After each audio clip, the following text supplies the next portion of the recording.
What is up, guys, and welcome to the Casual Wrestling Show, the #1 wrestling show meant specifically for casual wrestling fans. Each and every week, I, the notorious Nerdy D, topples the biggest questions in pro wrestling. I am rolling solo tonight. During the summer, I might be doing some of these shows by myself, just due to scheduling with the kids being out of school. But no big deal. We'll handle it. We'll get through it. I'll roll through everything solo. Level Up Lauren will still be on the Nerdy D show, but it's hard for her to commit to 2 shows a week. So we'll just roll right through. But if you enjoy this content, make sure to join the Casual Community Discord group. The link is in the description of the video, and make sure to hit that pretty little like button. It helps us get into the algorithm. So let's jump right into it. So, the biggest news in wrestling this week is that there is a new belt in town. Last week, on Friday Night SmackDown, Triple H gifted Roman Reigns with the new WWE title that features a gold back plate and a black strap, and it will seemingly replace the 2 other titles that Roman Reigns has been carrying around for, the last 2 years? Now, here's the thing. Whenever a new belt is dropped, and this seems like this is going to be a more frequent occurrence here in the next couple weeks, but whenever a new belt is dropped, we either love it or we hate it. And this new World Heavyweight title that we got for Monday Night Raw, I absolutely loved it. But this new Undisputed title, who the fuck approved this design? Like, what drugs was that person? What drugs are the people on the internet that are telling themselves this is a good looking belt? What drugs are y'all smoking? Because if we could bag that shit up and sell it, we could make $1 billion fucking dollars. There is so much wrong with this new title. Allow me to tell you what is wrong with this new title. The mustard colored back the back plate, that gold that is behind the WWE logo, put up against a black leather strap, is absolutely hideous. It is horrible. It looks like the Nathan's hot dog competition belt. That's what it screams when I see it. Snoop Dogg has an all gold WWE title that he was showing off at WrestleMania 39. And it has that nice like checkered pattern behind the WWE logo. It has white jewels. It has a gold strap. I don't love the green under the WWE logo, but for Snoop Dogg, apparently that is the correct color. But that version of a gold belt is far superior to this piece of shit that they presented to us on Friday on SmackDown. I absolutely, I would much rather right now them just duplicate the Snoop Dogg belt, make the little stripe under the WWE logo red, and move forward that way. This new belt, this new WWE Undisputed Championship belt, looks to me like what you get back when you send something off to a Chinese manufacturing company and they send you back like that. It's like those Ninja Turtles that aren't really Ninja Turtles, but they're like a fighting turtle ninja kind of like abomination. That's what this belt looks like to me. Absolutely just looks like a toy. It looks like the cheap plastic thing that you get when you go to Walmart and you know it's not the real thing, but you can't afford to drop $500 on a title belt. That's what this looks like. And the absolute worst part of this belt to me is the black stones on the WWE logo. They're absolutely hideous. I want to ask Triple H, where did you get these stones? It feels like he went into his daughter's room and opened up one of her Lisa Frank Bedazzle Your Own jean sets and glued those black stones on the belt. They look absolutely just cheap. This is the worst colorway I have seen on a new WWE title design since its inception. Now, we had the red one. That was dope. I had no problems with that. We had the blue one. That was fine. Had no problems with that. We had just the straight up black one, which was classy. My favorite of all of the different colorways. The one that they should have just gone with and just wrote undisputed on that belt. That would have been just fine. And then we have the women's versions, which are white versions of the belt, which are also perfectly fine. But instead we get a mustard color bullshit abomination of a belt after I was so excited to see what they had cooked up. This is what we got. There were 150 better choices on WWE 2K23 that they literally just could have gone into the community creations and looked at and come up with a far superior version of this belt. But I have a question, and this is a real question, and it's something that I think was possibly overlooked by WWE. Why not take this belt at this point in time and make the undisputed WWE title customized for every superstar that wins that title? If you're so dead set, WWE and Triple H, on these long ass title runs, why not give Roman Reigns a belt that actually represents who he is and represents the bloodline? Something black and red with the Samoan print on it. Something very exclusive to just Roman Reigns. We saw this with Bryan Danielson and the wood belt. And it was absolutely perfect for the character that Bryan Danielson was playing at the time. So why not just do that for everybody? The marketability would be through the roof. All of these WWE drone assholes, including myself, would panic and scramble and go digging in their couch trying to scrunge up $500 for the next custom title belt for whoever our favorite superstar that wins the WWE Undisputed title. I want the Kevin Owens one. I want the Roman Reigns one. I want the Sami Zayn one. I want the LA Knight one. Every time a new WWE superstar wins the title, you have a new piece of merchandise that you can sell. Imagine going to a WWE show and seeing all of these different variations of the WWE title in the crowd.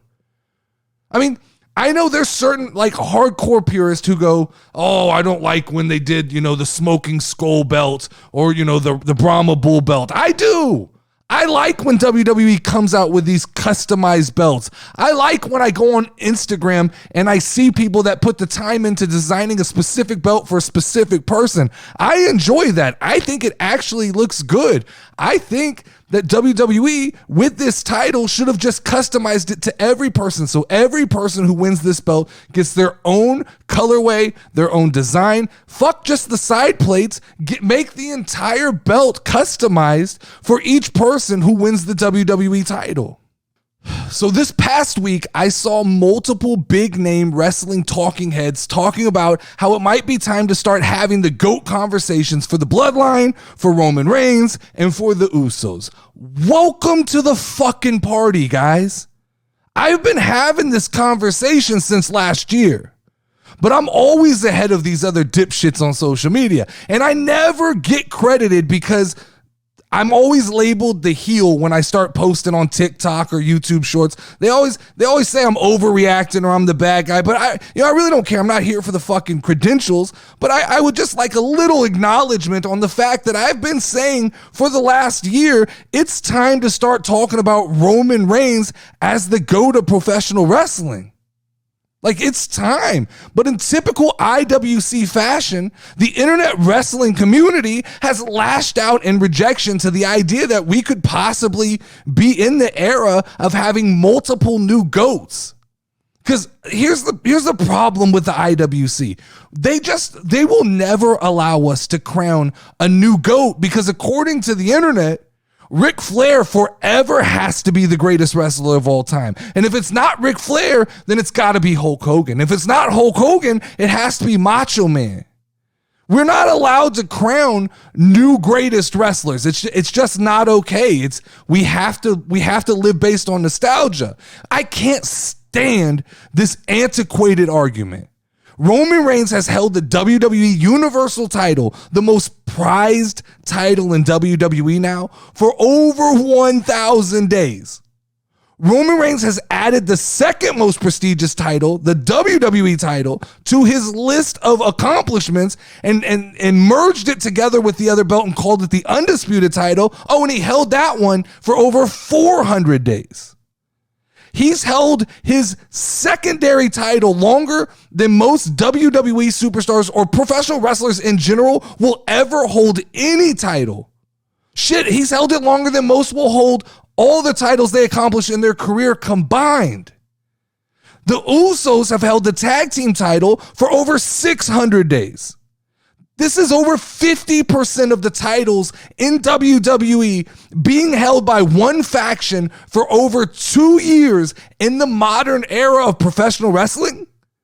So the Usos, they dropped the tag team titles at WrestleMania, and they're still the most interesting thing in pro wrestling by leaps and bounds. They're bigger than Cody Rhodes.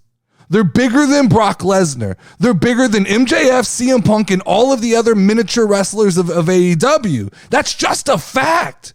The Bloodline, the Usos, Roman Reigns, Solo Sikoa, they are the most compelling thing going on in professional wrestling. There's no argument there. And you're out of your mind. You're out of your fucking mind.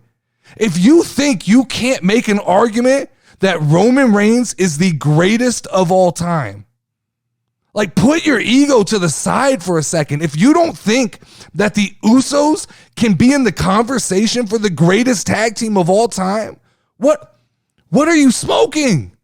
If you don't think that the Bloodline as a complete unit is the greatest faction of all time, I don't want to talk to you. Tell me who is better. Like, really tell me who is better than Roman Reigns. And don't give me these bullshit statistics that don't hold up in 2023. Who has been better than the Bloodline for longer? Who has been better than the Usos? Name a better faction. The NWO? Nope. The Four Horsemen? Maybe your grandpa might think that. The DX? The Freebirds? Evolution? Nope, nope, and nope. Who's better than Roman Reigns? Honestly, really, let's be realistic. Who's better than Roman Reigns? Stone Cold Steve Austin? No. Hulk Hogan? Come on, man. No, you're going to have to do better. Ric Flair, Macho Man, Michaels? You're going to have to explain to me why, because I don't see it. I don't see any one of those guys holding the belt over 1,000 days in the modern era of wrestling. It's unheard of. 1,000 days in the modern wrestling era is just ridiculous.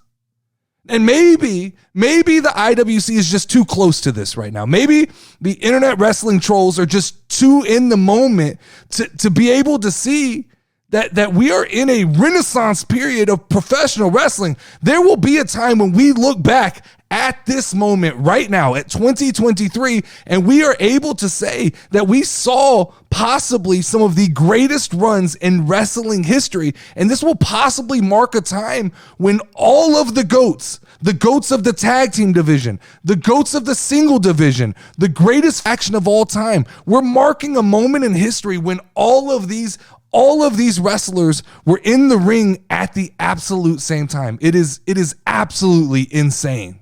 So I saw an article in the New York Post where some internet wrestling dipshit reporter asked Amanda Nunez if she would join the WWE once her UFC career was over. And this is the same question that gets asked over and over to every mega UFC star as their career starts to wind down, right? Conor McGregor gets asked it. Henry Cejudo gets asked it. Colby Covington gets asked it. Anybody who can cut a half-ass promo in UFC, they ask them, well, when your career's over, would you make the jump to WWE? It's the same question, right? And Amanda Nunez responded with, well, it just depends on the contract, you know? No, I don't know. Here's the problem.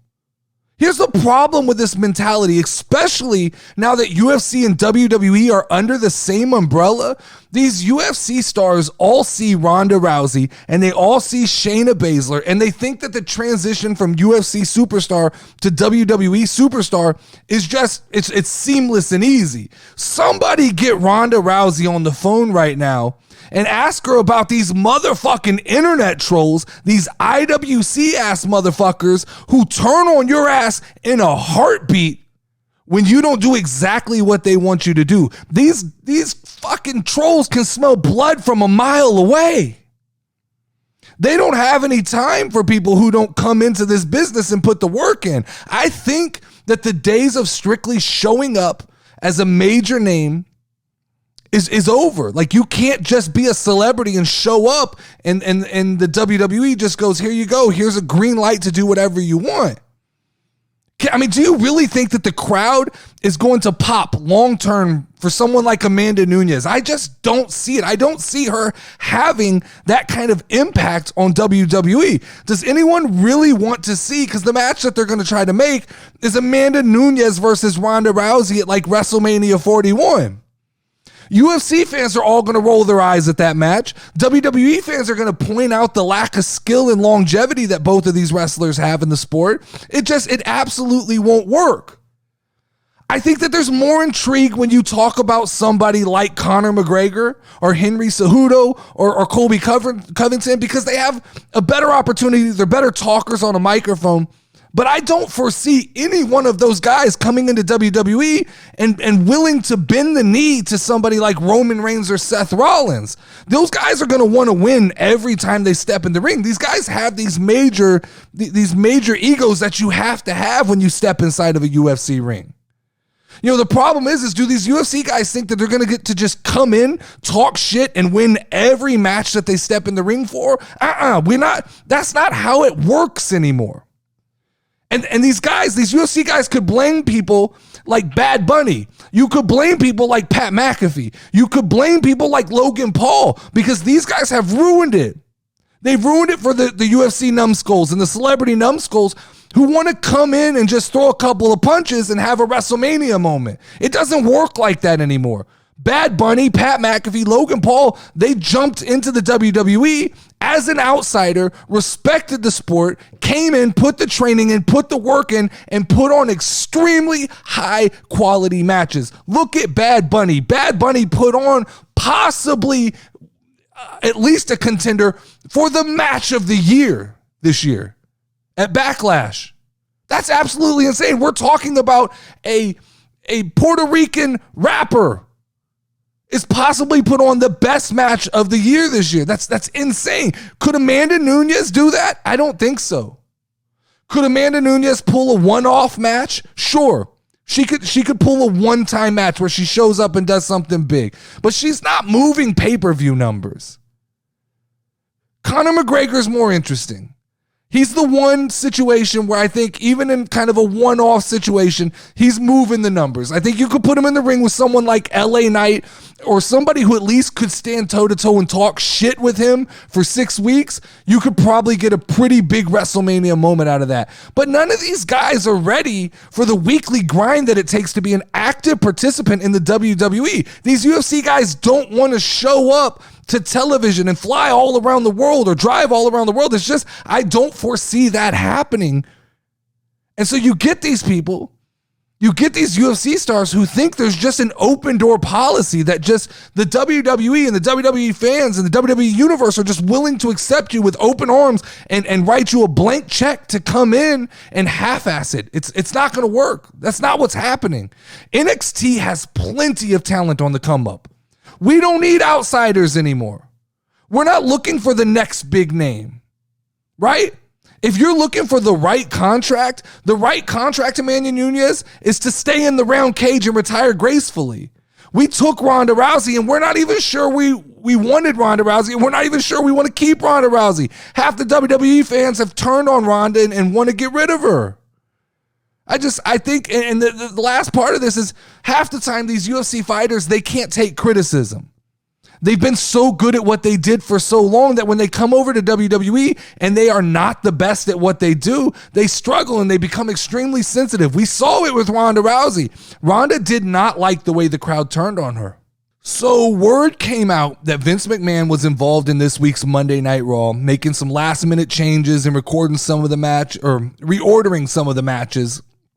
And I saw the wrestling Twitter world completely fall to a panic when it was announced that Vince is, he's making changes. He's editing matches. He's changing the order. And here's the problem, guys.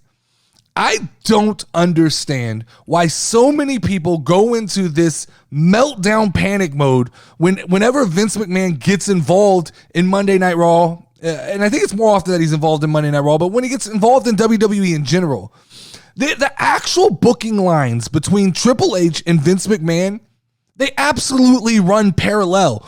I can't see where Triple H's booking stops and Vince McMahon begins, and vice versa.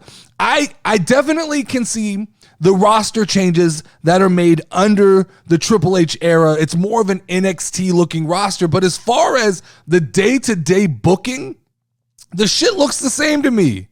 I can't tell you when this, like, quote unquote, when Vince is gone and when Vince is putting his hands back in the cookie pot. I don't see the big shift in booking. I see Vince McMahon around. I see Omos getting pushed. I see Vince McMahon not around. I still see Omos getting pushed. The same names that are featured night in and night out are featured when Vince McMahon's in charge. They're featured when Triple H is in charge. There's your Bronson Reeds. There's your carrying crosses, guys like that are Triple H favorites that get a little favorable booking, but for the most part, the booking looks extremely the same. Like, if you look at SmackDown, not a lot has changed on SmackDown. The Bloodline are still in control of all storylines that are interesting on SmackDown. So I understand there's this group of people that like to throw out Vince McMahon is the boogeyman. He's a sexual deviant, a sexual predator, and that he has wronged the world with all of his actions. But there's a huge flaw in that logic to me. These are the same IWC fans who jump on the internet and herald the Ric Flairs, the Hulk Hogans. They even crown Triple H the new savior of WWE. All of these guys have skeletons in their closet. The truth is, let's be realistic here. Wrestling is a dirty business. And they can wash it up. They can clean up the product, make it all nice and family friendly for the USA Network. But the truth is, there's a lot of dirtbags in pro wrestling. So the argument that Vince McMahon is in some way worse than the other pack of playing cards, that argument is hard for me to follow. If you think Vince messes up the product with bad booking, you're going to have to show me exactly where that is. Because I hear when the show's bad, everybody screams and cries, Vince must have been involved. When the show's good, all I hear is crickets. Look back. Let's look back to not that distant future, right? WrestleMania 38. It felt pretty good. That was a Vince McMahon production. Vince McMahon got us through a wrestling pandemic.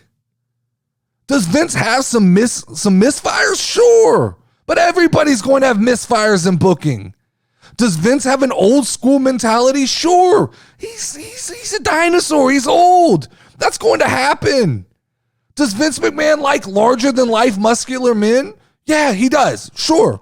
But so did the Romans when they had gladiator fights in the Colosseums. It's why heavyweight boxing gets more attention than every other division of boxing. You always hear, well, the other guys are more skilled. It doesn't matter. People pay to see car crashes. People pay to see big men run into other big men.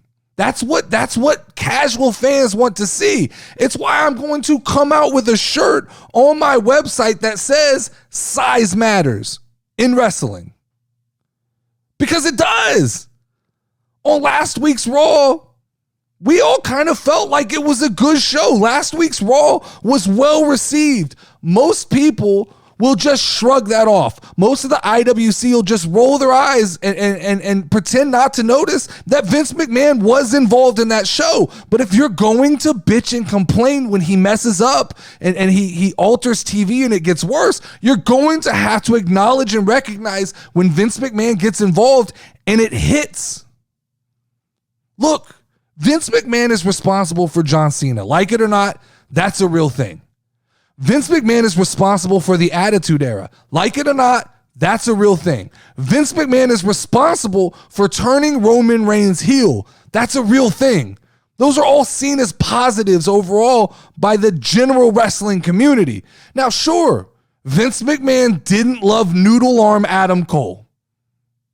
Okay, like, he's not really a main event guy. We're starting to see that, right? Vince McMahon thought Cesaro was boring. Guess what? He is. He hasn't done anything since he went to AEW. You guys told me he was going to go on this extreme champion run in Ring of Honor, and it's just been bleh. It's all been bleh. I'm not saying right now that I'm calling for Vince McMahon to come back and retake over booking and rerun Monday Night Raw. What I'm saying is we can't overreact every time his name is brought up that he might be helping out. I get Vince McMahon is antiquated. He's old. He's a dinosaur. I have the same opinions. I think wrestling has evolved past Vince McMahon's full understanding of what the fans like. But he still has valuable knowledge of the ins and outs of the daily business that goes on inside of professional wrestling. So I think some of these wrestling fans, some of these IWC guys, y'all gotta fucking chill just a little bit. Like, we can't have complete meltdowns and just expect bad things every time Vince McMahon's name is brought up. So the next topic is a topic that got brought up in the casual community Discord a couple nights ago by BMaster84. And he basically proposed the question to me, why is the WWE afraid of doing a Forbidden Door type event? And it's a solid question. I understand exactly where that question would originate from. And I can see he was trying to make the point that he feels like it would be a win-win for all parties involved. But here is the real issue to believing that WWE would partner up or that there's any benefit to WWE partnering up with another company. No other wrestling promotion in the world has the global outreach that WWE has in the wrestling market. Now, New Japan Pro has a stronghold in Japan. That's great, right? AEW has a stronghold in some of the indie fans and the hardcore fans. That's great. But there's no other company that's globally just in every other country. People lose their shit and they know what they see the WWE belt. They know what it is. It's not happening. WWE is not struggling to reach new audiences. I think WWE feels pretty strong about their ability to reach audiences that they want to hit. So you have to ask yourself the question, what is WWE's core audience, right? Who are they making the product for? And I would argue that WWE's audience tends to be family-friendly content. That's what it is. Some people may hate it, but that's typically what they go for. They push the boundaries, but they want it to stay in that family-friendly zone. 36% of WWE fans are female. I'm willing to bet of that 36%, 35% of them have no fucking clue what New Japan Pro Wrestling is. I'm not saying that there's not some women or female wrestling fans that have a deep knowledge of professional wrestling, but I'm willing to bet that most don't. Most of them are watching because they were introduced probably by a child or introduced by a husband or something to that vein. That's just personal opinion. That's from personal experience. But lots of families go to WWE together, right? They go to the show. There isn't really that stink of the IWC when you go to a WWE show like there is at an AEW show. And I'm talking about the literal stink of the IWC because when you go to WWE, there's a melting pot of fans. You see grandmas, you see moms, you see dads, you see businessmen, you see some hardcore fans, but they're all sprinkled in. It's a very, very melting pot of wrestling fans. And I don't think that there is as much crossover between AEW and WWE fans as some of the IWC wants everybody to believe. I think that there's a lot of fans who really only have time to invest in one product. I find myself to be in that category quite often. I don't have the time to watch AEW when most of the wrestling in AEW does not appeal to me and most of the wrestlers don't interest me. So hate it or love it, there's a reality to this. People like to pick a side. People like to pick a team. And I think for the most part, if you generalize most people who carry the WWE flag on their back, They don't give two shits about any wrestler that isn't in the WWE. And that's a very, very prominent feature with WWE fans, I think, right? I look at Sasha Banks. Sasha Banks leaves WWE. I think the core WWE audience did not follow her to New Japan Pro Wrestling. There are some hardcore fans that did, but for the most part, people like me just said, she's gone. We found a new favorite wrestler. We didn't panic. We weren't concerned. I didn't go out and I watched some clips on the internet, but I wasn't watching any New Japan Pro pay-per-views or anything like that. You have fans like myself who have expendable income and a family, and we're just not going to pay or not be motivated to pay for an event that features a bunch of wrestlers from companies that we don't follow. This type of booking works for AEW because AEW caters to an audience that tends to be so hardcore and informed of wrestling outside of America. Also, they talent share. So it's not hard to blur the lines when somebody from each company wins. It's really benefiting the wrestlers and not benefiting either of the companies because those wrestlers could jump ship at any point in time. But there's absolutely no benefit to any WWE wrestler losing to somebody that is not in the WWE. If WWE really wants to open a Forbidden Door, do you know what they do? They just offer a contract to that person. And if that person accepts the contract and comes into the company, that's great. If they don't, the machine just keeps on moving forward because the whole is bigger than the parts with WWE. I honestly believe deep down inside, WWE doesn't even want fans to know that there are other options to watch. They like to have a captive audience that basically lives in a world where NXT, SmackDown, Raw, that's it. That is wrestling. They don't even want to acknowledge that things exist outside of that little world. You have to look at companies like Disney, right? Disney didn't go out and work with Marvel. They didn't go out and work with Star Wars. They went and consumed those products. They went and bought those products, those IPs, so that they could own them and do as they pleased with them, right? McDonald's is never going to go do a collaboration with some little niche hamburger shop because there's 50 people that like that hamburger a lot? WWE, McDonald's, Disney, they're willing to accept that their product is not going to appeal to everybody, right? The big alpha companies, they don't gain anything from these crossover type events. The number of niche fans that would be excited is extremely minimal in comparison to the number of casual fans who just enjoy the WWE product. WWE banks on a casual audience. This is the same reason why the NFL doesn't go play exhibition games against the XFL. If the NFL wins that game, nobody cares. That's what's supposed to happen, right? But if the XFL wins, it completely damages and tarnishes whatever team lost that game. It damages the NFL considerably. It doesn't work in business. It works for Tony Khan because Tony Khan is booking his company as a fan and not as a businessman. And that is why a lot of people like him. And I get it. I understand you guys have a preference, a flavor of ice cream. That's not my flavor.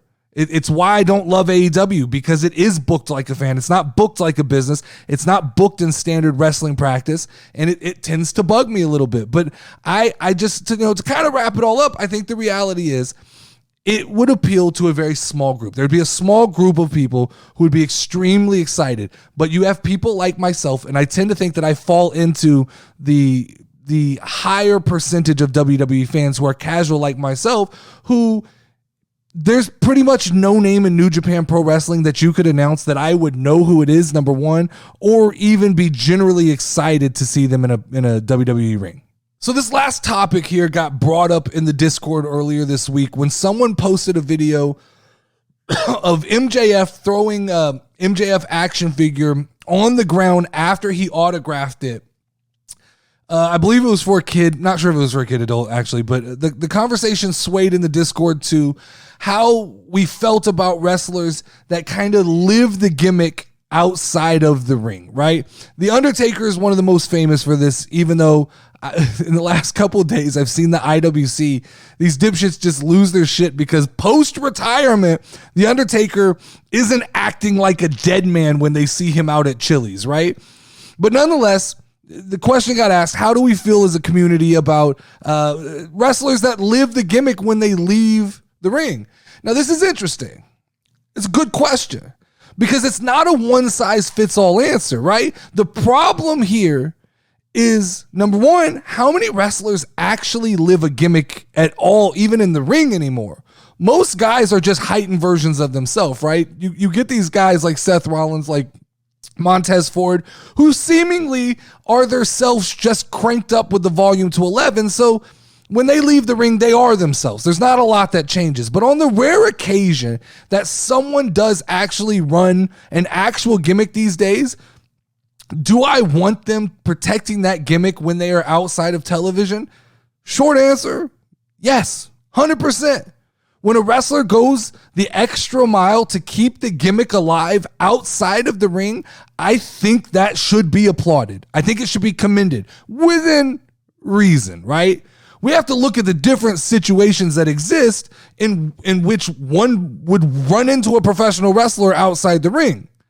Now, like in the instance of that was being discussed in the Discord, it was an autograph signing, right? To me, autograph signings they're just an extension of the show. I get that, like, you go to these things wanting to see your favorite wrestler, and it would be cool if he high-fived you and he hugged you and he signed an autograph and he smiled for a picture and he held your belt. I get all of that's cool, and it works so well for baby faces. But for heels, I like the idea of them staying in character. And in the instance of MJF, when he signs things and he throws them on the floor or he shoots the finger at somebody, I think it adds to the story of the item or the experience, right? If a box gets a little dinged up, I think wrestling collectible enthusiasts go, oh, that's cool. This must be, you must have really got this signed by MJF because he threw it across the room. It adds to the lore of the item, right? When I went to the Monday Night Raw after WrestleMania in Atlanta, I don't remember what WrestleMania this was. I think it was 30, right? When was it in Atlanta? I went to the post and Stone Cold was there. Stone Cold knocked back a Keystone Light, threw it up into the crowd. I caught an empty beer can, right? It was all crumbled up. It was all messed up. And I took that beer can home and I put it in a display case and I put it in my living room. And when people would come over, I assumed they just thought I was an alcoholic, right? But when I gave them the story and the context behind the item that I had, they all thought it was extremely cool. I had a couple wrestling people that actually tried to buy the item off me. I'm like, I have no way to authenticate a can of Keystone Light. It's just the story that comes with it. And I think that goes hand in hand with like an MJF figure that's been banged up. But on the other hand, if I'm walking through my local Target and I run into MJF and we happen to bump shoulders in the cereal aisle, he better not try to hit me with any of that gimmick shit because I'm not opposed to slapping the shit out of a little 5'11 smartass with a box of Cocoa Krispies. The gimmick stuff, it's great. Kids eat that shit up. They love it. They love when people stay in character. They love meeting superheroes, right? But I do think it's nice when a guy can read the audience. I like when a guy can see that this kid's not prepared for what I'm about to hit him with. Versus when the little girl shows up and she's got the scarf on and she's obviously an MJF fan. That works, right? But I think for the most part, I would assume most parents, most kids know when they pay money to meet MJF, they know what to expect. They know what they're getting. They actually want that experience. You asked me, right? MJF's coming to San Antonio in a couple weeks for some big car show. That's not my cup of tea. I don't deal well with real life role play, right? I'm one of those guys, I don't like going to the restaurants where the people are intentionally rude to you. By the end of my meal, am in the mode to slap a bitch, right? I can't put up with that kind of shit. So I get it. It's not for everybody. And you have to know when you're signing up. When you're like, I paid to meet Damian Sandow. He was babyface at the time. He was a great guy. He was awesome. I paid to meet CM Punk. He was a heel at the time. he was playing still appreciative, but still playing character where he was still a little bit of an asshole. And it worked. I had no problem with it. Now in the case of The Undertaker, this is a different story. This man, he did his time. I don't understand how the IWC expects him to still be The Undertaker even though he's retired. Like, you guys in the IWC, you dipshits do understand, right? He's not dead. He's not a dead guy. Like, he's a grown-ass man. He has a wife. He has kids. And I hate to break the kayfabe for some of the, like, real hardcore fans out there, but spoiler alerts, he married the blonde one from Lay Cool. Like he's just a dude. Wrestling is a crazy world, man. We expect these guys to put on a show 24/7. Every time we see them, they need to be in character, and they need, we expect them to be extremely positive, extremely happy. When they get run up on in an airport, we expect them to be humble and appreciative. Look, I've said my piece on this. I think if a kid walks up to you, you should always be excited. You're altering a kid's future by giving them that moment. I think if it's a grown man and they come up and they're very respectful, I think that there's just the human decency rule of being respectful. I think that if you're an autograph hound or just an asshole who obviously is going to hound this person, you get what the fuck you get when you approach somebody, right? If they come at you with an attitude, you get what you get. That's just reality. But I don't see the problem living the gimmick. I think it does add to the lore of the wrestler, and I think that it adds to the fun of whatever event you're going to. But that is all I have for you guys this week. Make sure to like and subscribe to this channel. Make sure to check out the Discord to meet other cool wrestling fans and casual fans. Make sure to check out my other channel. It is now a separate channel. I was running one channel with the Casual Wrestling Show and the Nerdy D Show, which is the pop culture show. I've had to move that to its own channel because the algorithm doesn't like it. And YouTube doesn't like, on the pop culture show, I get a little offensive, say some things that they don't like. They don't like me fighting kangaroos and things like that. So had to create its own channel. It'll live in its own space. Please, if you listen to this show, just head over to youtube.com, look up the Nerdy D Show, and just hit follow. Even if you don't listen to the show, just hit follow. Help me build that channel up, because it's going to be a bitch trying to restart from zero on that channel. But as always, I am the notorious Nerdy D. Level Up Lauren is not here. She will be back sometime, and I'm going to ring the final bell. Step in the ring, if you ready, let's go. Hey, casual wrestling community show. You already know, talking WWE. Keep it rolling and hosted by notorious Nerdy D. Dope show that you gon' find. Tune in cause it's online. Hit 'em with a figure 4 leg lock, power driver or clothesline. We bringing that heat like the show, but you should already know the casual wrestling community show. Let's go.